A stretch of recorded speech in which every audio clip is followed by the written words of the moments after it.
treaties and agreements, legislation risks, and the whole thing is just one big cat and mouse game.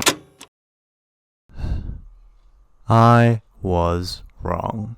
Now, it shouldn't be a surprise to anyone really that I get things wrong sometimes. I don't research every nook and cranny about a subject, and it's not because I'm lazy.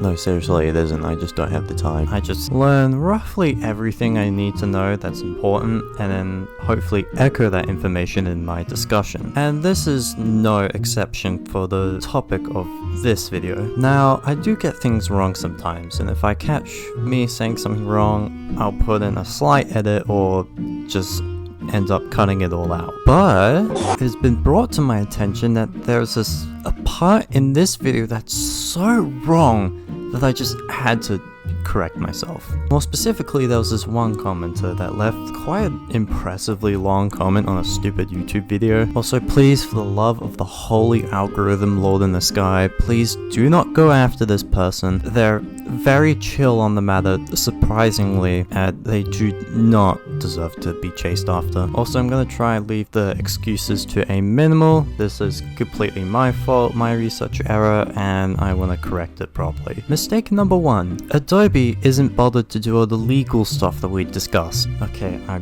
genuinely don't know how this passed through my head.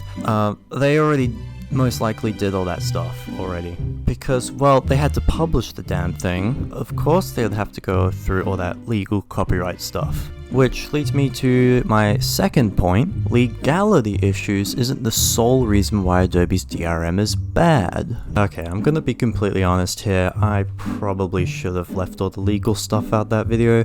I'm not an expert on the matter, and it probably would have been better for everyone if I just cut it out. It's not exactly clear if Adobe needs to go through legal troubles or not, and even if they did, it wouldn't be that much of an issue. To be fair, I don't think they would tell anyone in the first place. I will say one thing about this person's comparison. Quote from his comment: all the games that have much more illustrative DMN like de novo or anti-cheat measures that are basically amount to spyware. Now, can you show me any international legal issues related to that? No. Which, honestly, fair enough. I can quite honestly see how someone would compare that comparison to my explanation. The one issue I have with this is that the comparison is a little bit off.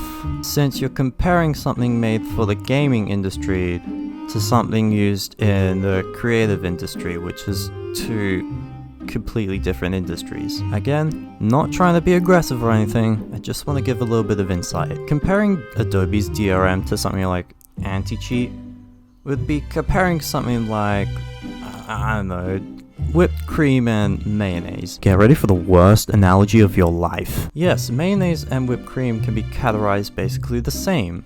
To an extent. They're both edible, they're both white, they're both used as some form of food dressing. It's just the target thing is a little bit different. You see, whipped cream is mostly for desserts, stuff like pancakes and waffles, while mayonnaise is mainly for whatever mayonnaise is. Similarly, the application of both of these is a little bit different. Or, you know, you can put mayonnaise on pancakes or whatever, you can do whatever you want, I'm not going to judge you. But back to the topic, simply because both the things are digital rights managers doesn't mean you can stick an anti-cheat in Premiere Pro and expect it to do anything. There's no wall hacks in Premiere Pro. Additionally, the parent programs are both for completely different target audiences. Games are made for the average everyday consumer. Now, Adobe software, like Premiere Pro for example, are mainly targeted to school districts and filming industries and graphics designers. YouTubers are just a little bit of a grey area in general when talking about this, but that honestly deserves a whole different video for another day. Yes, I have a fan on the background. Can you hear it? Am I using this to say that I'm right and you're wrong? Absolutely not. It is most likely that I'm the one who's wrong here. I just think the comparison that was given was a little bit off. And that leads me into the third thing. Adobe mainly relies on their subscription-based model to be their DAM.